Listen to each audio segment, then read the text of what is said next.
कल हमने शायद निम्बादि कषाय तलक देखा था।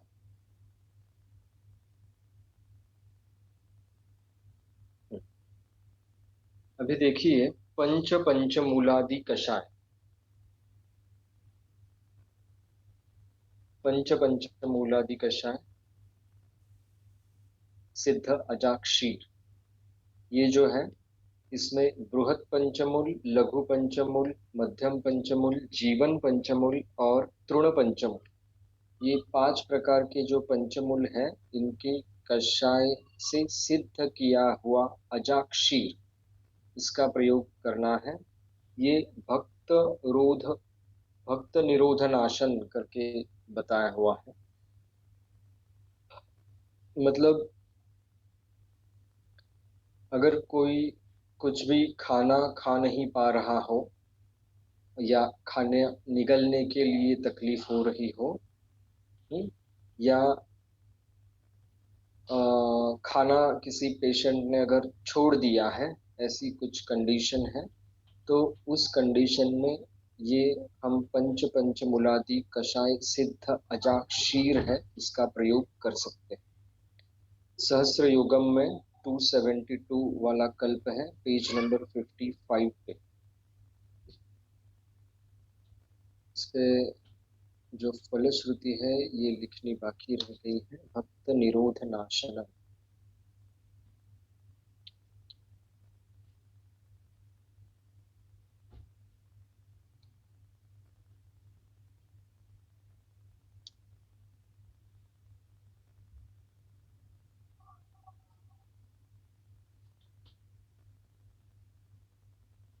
ओके, फिर पंचमूल्यादि कषाय, ये योग आया हुआ है बिल्वादि पंचमूल जो है, मतलब बृहत पंचमूल, और गुड़ुचि आमलक कुस्तम्बरु, कुस्तम्बरु मतलब धान्यक है मेरे ख्याल से, ये वातज ज्वर की दवा है।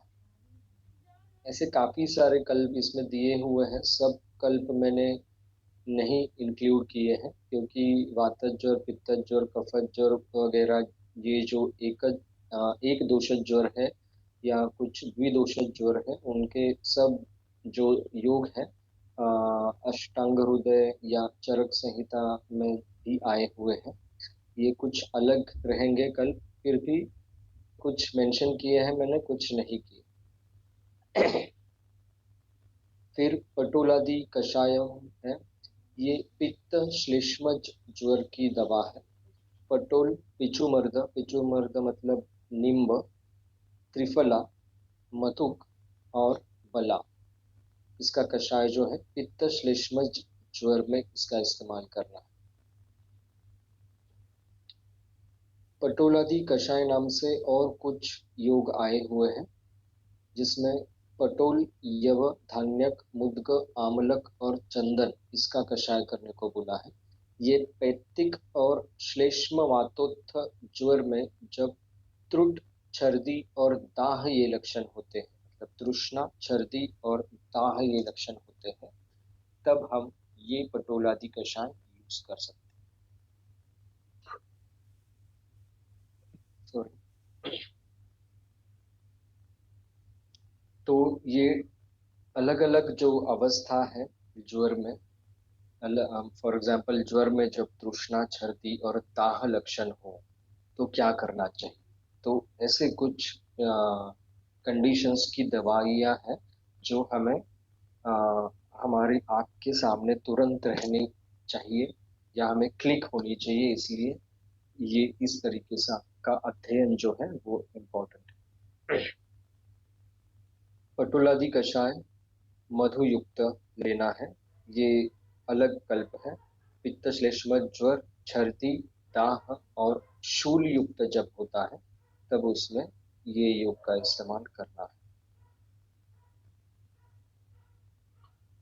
फिर पटोलादि कषाय का और एक कल्प है, ये श्लेष्म पित्तज, सॉरी, ये श्लेष्म पित्तज ज्वर है, इसमें यूज करना है।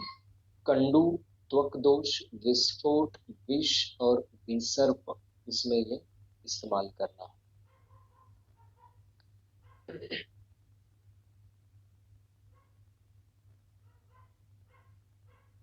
तो ये आप देखिए, ऐसे मतलब जो कंडीशंस है, फॉर एग्जांपल अगर कुछ पेशेंट हमारे पास अगर कोई है, उसको अगर विसर्प है, मतलब अगर नागिन है उसे, और उसे फीवर भी आ रहा है, और वो श्लेष्म पित्त ज्वर की कैटेगरी का है, तब हम उसमें पटोलादि कषाय का विचार कर सकते हैं।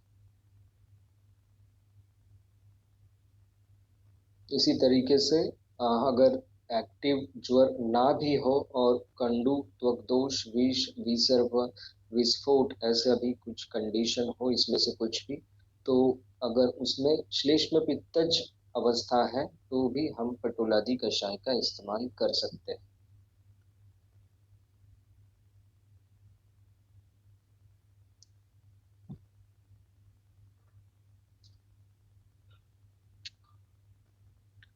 फिर ये पथ्यादि कषाय करके एक योग है। पथ्या कुस्तंबरी मतलब धान्यक, मुस्ता, शुंठी, कट, तृण, परपट, कटफल, वचा, हारंगी, देवाभ, देवाभ मतलब देवदारू, इसका मध और हिंग के साथ इसका इस कषाय का इस्तेमाल करना है।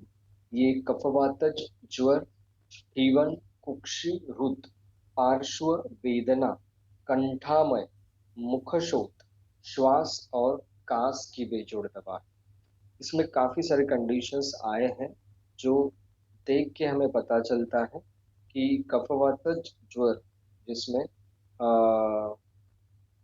लंग्स की इन्वॉल्वमेंट हो चुकी है, और कुक्षी, रुद्र कंडीशन दी है, पार्श्व वेदना ये कंडीशन दी है, कंठा में ये कंडीशन दी है, श्वास कास कंडीशन दी है, तो जाहिर है ये कल ज्वर और ज्वर के साथ जो निमोनिया की कंडीशंस भी आती हैं उसमें ये अच्छा कार्य कर सकती है। फिर पयस्यादि कषाय जो है, पयस्या सारिवा पाठा तोय तोयद नागर, इसका श्रुत शीत कषाय मतलब इसका कषाय ठंडा हो जाने के बाद, मतलब नॉर्मल टेम्परेचर हो जाने के बाद लेना है। श्रुत शीत का मतलब ये होता है।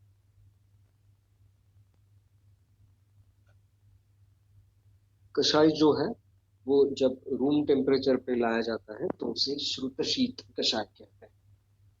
ये गर्भिणी ज्वर नाशन इसकी फलश्रुति बताई गई है। ये फलश्रुति जो है वो इम्पोर्टेंट है, मतलब प्रेगनेंसी में जो फीवर आता है तो उनके लिए भी इस्तेमाल करने के लिए ये एक सेफ कषाय है, पयस्यादि कषाय। फिर पुनर्नवा एरंडादि क्षीर कषाय, पुनर्नवा एरंड, बला, शुंठी और बोक्षुर सिद्ध अजा क्षीर, ये भी भक्त रोध निरो भक्त रोध निरोधन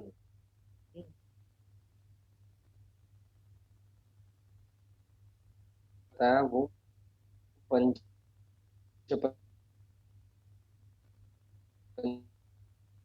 करके बताया है, मतलब जैसे मैंने पहले बताया पंचमूल्यादि कषाय, उसी तरह से इसका हम प्रयोजन कर सकते हैं। कोटिता, परपटक, धान्यक, मुद्ग, शुंठी और लघु पंचमूल सिद्ध कषाय, ये जो है सूतिका ज्वर नाशन में श्रेष्ठ बताया गया है। तो आपको समझ में आएगा। देखिए, गर्भिणी ज्वर अगर है तो अपने पास अभी एक कषाय अवेलेबल है, पयस्यादि कषाय। सूतिका ज्वर अगर है तो अपने पास कषाय अवेलेबल है, बला, कोटित्व आदि कषाय। फिर उसी तरह से भक्त रोध निरोधन के लिए अपने पास दो कषाय अवेलेबल है, पंचमूल्यादि कषाय और पुनर्नवा ईरंडादि क्षीर। उसी तरह अगर ज्वर है और ज्वर के साथ साथ कास, श्वास है और निमोनिया की अगर जैसी कंडीशन है, तो अपने पास ये पथ्यादि कषाय करके है वो अवेलेबल है। ज्वर के साथ अगर विष, विसर्प, विस्फोट वगैरह ऐसे कंडीशंस हैं तो भी अपने पास एक, शायद पटोलादि कषाय नाम से याद है, हमने देखा था ये। तो इस तरह से हमें विचार करना है। फिर भारंगी आदि कषाय जो है,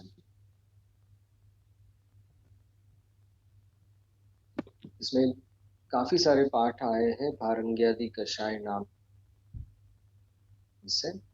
भारंगी अब्द परपटक धान्यक यवासा विश्व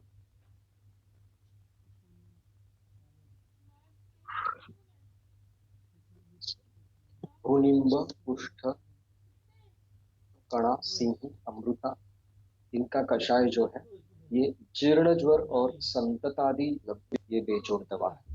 परपताक हुआ है, एक्चुअली परपटक चाहिए।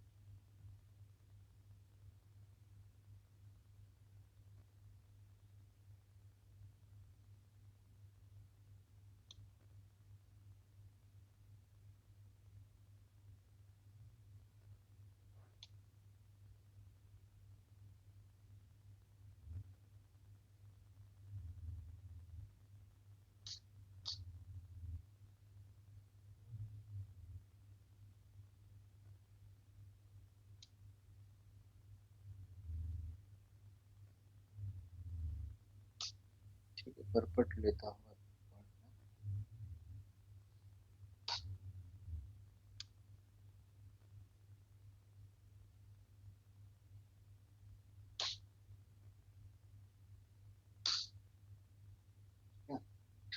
फिर भारंग्यादि कषाय जो है दूसरा कल्प है। भारंगी पुष्करमूल रासना बिल्व यवानी नागर दशमूल और पिप्पली, ये जो है रुद्रशूल पार्श्वशूल आणाह कास श्वास अग्निमांद्य और तंद्रा इसमें यूजफुल है। अगर ज्वर में लंग्स की इन्वॉल्वमेंट हो चुकी है और वेदना का सामना करना पड़ रहा है और साथ साथ अगर अग्निमांद्य और तंद्रा भी है, या अग्निमांद्य तंद्रा नहीं भी है, फिर भी हम ये भारंग्यादि कषाय का इस्तेमाल उस कंडीशन पे कर सकते हैं। और अग्निमांद्य और तंद्रा ये कंडीशन अगर मिली तो उसके लिए तो ये आइडियल ही है। सन्निपातज ज्वर में तंद्रा की कंडीशन मुझे एक बार मिली थी, तो वो पेशेंट में मैंने चरकोक्त शट्यादि कषाय जो है उसका इस्तेमाल किया था। काफी अच्छा रिजल्ट मिला था उस दवा का। मॉडर्न मेडिसिन से भी जो फीवर ट्रीट नहीं हो रहा था वो शट्यादि कषाय से ट्रीट हुआ था।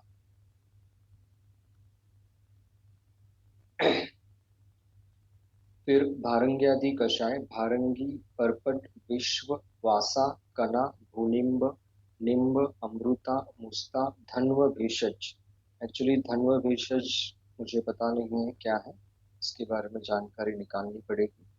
ये जीर्ण ज्वर धातुगत ज्वर विषम ज्वर दारुण उपद्रव युक्त ज्वर, इन सब में ये भारंग्यादि कषाय जो है ये यूजफुल है। तो ये भारंग्यादि कषाय अगर आप देखोगे तो दवाइयाँ इजीली अवेलेबल होने वाली दवाइयाँ ही हैं और फलश्रुति जो है वो काफ़ी इम्प्रेसिव फलश्रुति है। तो इसका हम इस्तेमाल बहुत सारे ज्वरों पे आसानी से कर सकते हैं। फिर महाबलादि कषाय है। महाबला मूल महौषध वात पिप्पली प्रक्षेप के साथ शीत सकंप और परिदाह युक्त ज्वर में इसका इस्तेमाल हम कर सकते हैं। महाबला का मूल, फिर महौषध मतलब विश्व भेषज मतलब शुंठी रहेगी, इसका क्वाथ बना के उसमें पिप्पली का प्रक्षेप डाल के अगर हम लेंगे तो फीवर विद चिल्स और कंप के साथ जो फीवर होता है और उसमें अगर परिदाह है लक्षण है तो उसमें ये महाबलाति कषाय हम इस्तेमाल कर सकते हैं।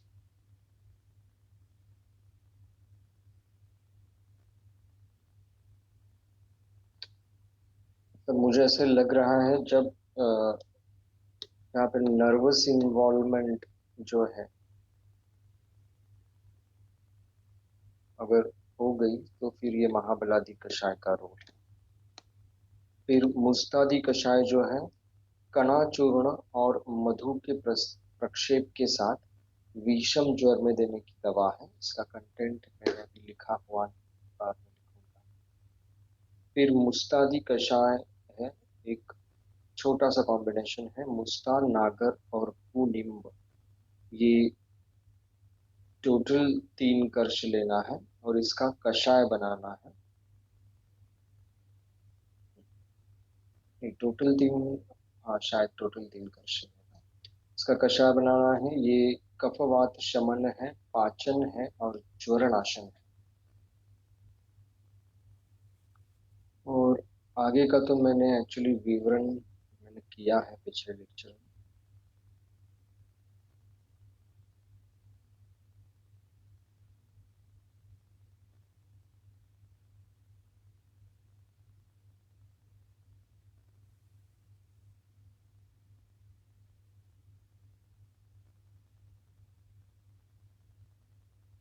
एक बार देखता हूँ कुछ रह गया है।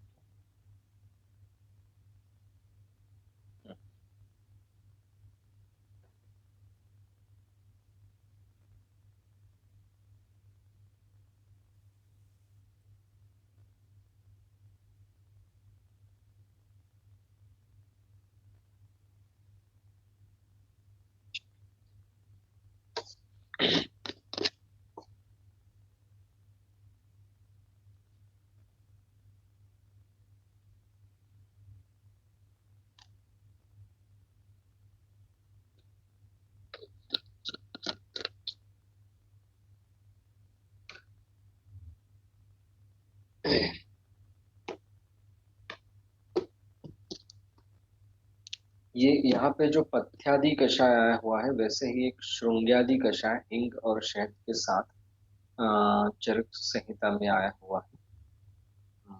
शायद वो काश चिकित्सा में ही है, काश या ज्वर इसमें है। वो श्रृंग्यादि कषाय जो है वो भी ये सब कंडीशंस जो है, फॉर एग्जाम्पल ज्वर, काश, श्वास, ये जो कंडीशन है लंग की इन्वॉल्वमेंट वाले, वो कवर करता है यहाँ पे, जैसे पथ्यादि कषाय बताया हुआ है वैसे। और काफी अच्छे अच्छे कल्प अलग अलग बुक्स में मिलेंगे। अगर आपके पास सिद्धौषधि प्रकाश, ये अगर बुक है वैद्य चंद्रशेखर गणेश शास्त्री जोशी, तो उसमें से भी कुछ रेफरेंसेस आप निकाल सकते हैं। और अगर आपके पास बुक्स जो है चरक, सुश्रुत और वाग्भट, ये रहेंगे तो उसमें से निकाल तो सकते ही हैं। और ये छोड़ के अगर कुछ आपके पास बुक्स हैं तो भी अच्छा है, और नहीं है तो अगर लाइब्रेरी सिस्टम कुछ अवेलेबल होती है आपके यहाँ पे, तो आप वो लाइब्रेरी सिस्टम का भी फायदा उठा सकते हैं। अगर आपको ज़्यादा बुक्स इकट्ठे नहीं करने हैं या ज़्यादा इन्वेस्ट नहीं करनी है, सिर्फ अलग अलग बुक लेके उसमें से जो क्रीम है वो निचोड़ के खाली आपको अगर डॉक्यूमेंट अपना कुछ बनाना है, तो उस तरीके से भी अभी कहीं कहीं पे सुविधाएं उपलब्ध है। पूना में भी अभी मणिकर्णिका में ऐसी लाइब्रेरी सिस्टम अवेलेबल करके दी है उन्होंने। मुझे तो लेकिन बुक्स लेना ही पसंद है।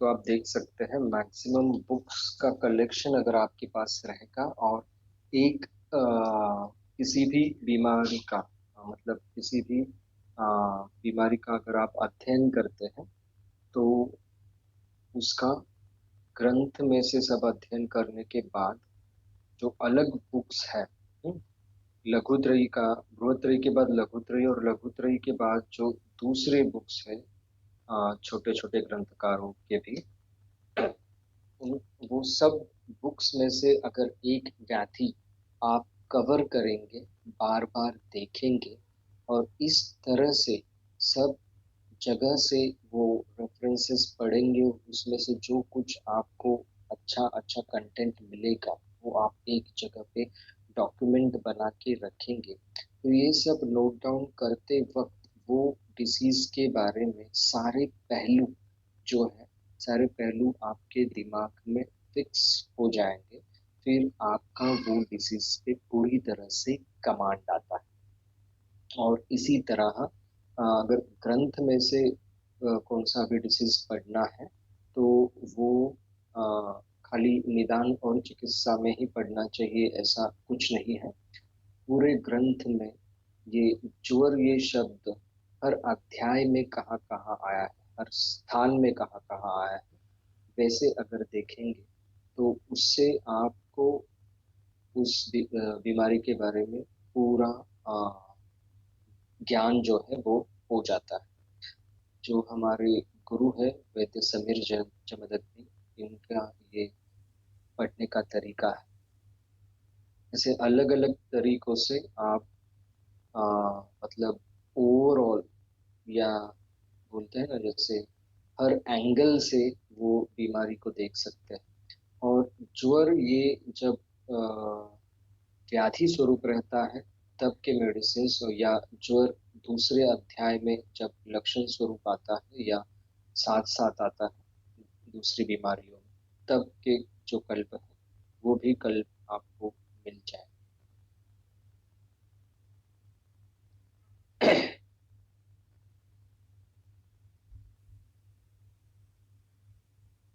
और फिर ये जो है जब पढ़ाई करना है तो आप क्या कर सकते हैं, चूर्ण बेस्ड मेडिसिन या कषाय बेस्ड जो मेडिसिन है, फिर वटी बेस्ड जो मेडिसिन है, ये सब पहले इनका अध्ययन करना है। और इनका अध्ययन अच्छी तरह से हो जाने के बाद आपको आसवारिष्ट भी देखना है, फिर आपको रसकल्प देखने हैं, फिर आपको अवलेह और घृत जो है ये भी देखने हैं। ऐसे अलग अलग स्वरूप के जो कुछ कल्प है वो आप अगर पढ़ेंगे, फिर आपको आइडिया आ जाएगी कि कौन से घटक द्रव्य है, इनका इस्तेमाल कहाँ कहाँ पे किया गया है। फॉर एग्जाम्पल अगर आप देखेंगे, मैं आपको एक आइडिया देता हूँ। आप सभी को पता है पुष्कर मूल जो है ये निमोनिया का जब कंडीशन रहता है या कफ की वजह से जब लंग्स में कुछ प्रॉब्लम्स आते हैं, कफ लंग्स में इकट्ठा होता है, तो पुष्कर मूल प्रधान मेडिसिन जो है इसका इस्तेमाल करना होता है। फिर दशमूल, यहाँ पे देखिए दशमूल और यवानी, ये जो है शूलग्न है और नर्व्स पे काम करने वाली दवाइयाँ है। इसलिए देखिए रुचशूल पार्श्वशूल इसकी फलश्रुति में आया हुआ है। और आनाह अग्निमांद्य इस पे काम करने के लिए देखिए इसमें पिप्पली और नागर ऐड किया हुआ है। जैसे हमें पता है पंचकोल जो है पिप्पली, पिप्पली मूल चौवे चित्र नागर, ये जो है पंचकोल, ये शूल नाशन में श्रेष्ठ होता है और उसी तरह ये दीपन पाचन भी होता है। तो आप जैसे जैसे अलग अलग कल्प का अध्ययन करेंगे वैसे वैसे आपको खुद के कल्प या खुद के फॉर्मूले भी बाद में बनाने का ज्ञान आते जाएगा। जैसे कहते हैं मुनिरेव विजानाति द्रव्य संयोगज फलम, मुनिरेव विजानाति द्रव्य संयोगज फलम, जैसे कहा गया है उस तरह से आपका एक मतलब आपकी ब्रेन फ्रीक्वेंसी ऐसी मैच होती है ग्रंथों से या अपने आयुर्वेद से भी बोल सकते हैं। तो आपको नए नए कल्प खुद को डिजाइन करने आने लगे, तो उतना अध्ययन आपका होना चाहिए।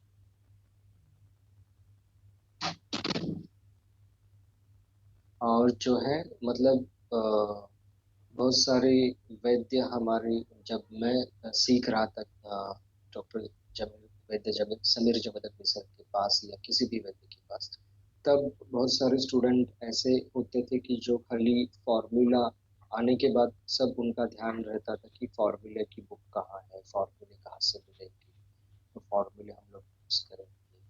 तो ऐसा नहीं होता है एक्चुअली। फॉर्मूला बेस्ड प्रैक्टिस जो दूसरे के फॉर्मूले हैं किसी भी वैद्य के गुरु के, तो उनके फॉर्मूले हमारे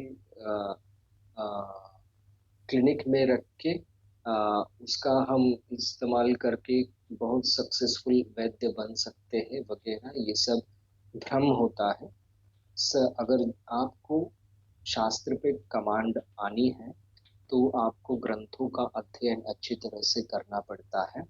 और जब आप मैंने जैसे बताया उस तरीके से अध्ययन करेंगे और आपको खुद के कल्प बनाने की डेयरिंग आने लगेगी और आप वो उसका अनुभव, उसका यश भी आप टेस्ट करते जाएंगे, आगे बढ़ेंगे, तब आपको असल में आत्मविश्वास आता है और तब आपकी प्रैक्टिस जो है वो फ्लरिश होने लगती है।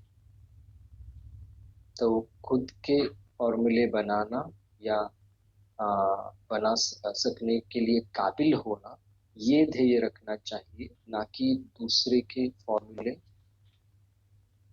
इकट्ठे करना और उस पे ही हम आगे कुछ कर सकते हैं ऐसा सोचना। ये गलत है, इस तरीके से प्रैक्टिस से नहीं होती।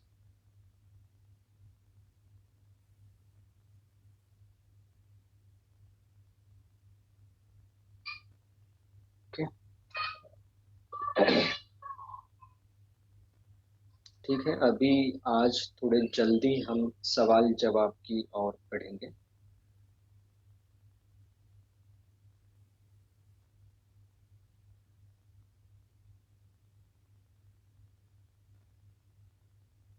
हाँ सर, मेरा क्वेश्चन ये है कि जैसे हिमोप्टिसिस ये जो कंडीशन है, ये अपन ऊर्ध्वक रक्तपित्त में कंसीडर कर सकते हैं ना? हाँ, कर सकते हैं।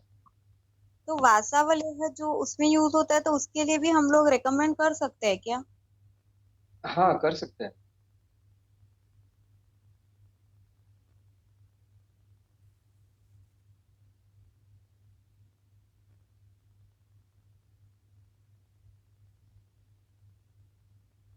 जब काश श्वास मतलब कि काश्वास जो है वो उसमें जब रक्तस्खीवन ये लक्षण आता है तो आइडियली ये जो है वासावलेह है, हम यूज कर सकते हैं। और सर इपिस्टेक्सिस में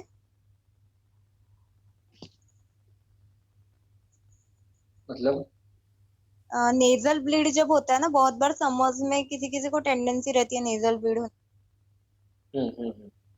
नहीं, एक्चुअली क्या है, डायरेक्ट अगर ऊर्ध्वक रक्तपित्त ही आपको खाली सोचना है तो ऐसे कंडीशन में आपको फिर चंद्रकला रस ये ज्यादा आइडियल है। आपको वासावलेह कब चूज करना है, जब काश श्वास क्षय या क्षयजकाश या शतजकाश या राजयक्ष्मा इसमें अगर ब्लीड हो रहा है तो मतलब कफस्थीवन के साथ जो रक्तस्थीवन हो रहा है वगैरह ऐसे कंडीशन रहेंगे तो वासावलेह चूज कर सकते हैं। और ये जो कंडीशन आप बता रहे हैं उसमें कामदुधा या चंद्रकला ऐसे जो मेडिसिन है इनका रोल आता है। और वनस्पति कल्प अगर हम सोचेंगे तो फिर आप खुद का बनाया हुआ कॉम्बिनेशन का सिद्ध जल वगैरह भी यूज कर सकते हैं। मुझे वैसे आदत है यूज करने के लिए। फॉर एग्जाम्पल सारीवा हो, चंदन हो, ऐसे कुछ मेडिसिन है से सिद्ध जल बना के उसका इस्तेमाल भी मैं साथ साथ ही साथ करता हूँ। और जब मुझे लगता है कि अभी चंद्रकला रस को निकालना चाहिए तो वो हथियार निकालता हूँ। ऐसे रहता है। मैं ज्यादातर वनस्पतिज कल्प से पहले कंडीशन ट्रीट करने का सोचता हूँ। उससे अगर हैंडल नहीं हो रहा है और प्योर निरामावस्था अगर अपने पास है और अपने को इमरजेंसी अगर रिजल्ट चाहिए, तभी जो जो ऊपर ऊपर का जो हायर हायर जो मेडिसिन है उसमें से एक एक कल्प का विचार करता हूँ।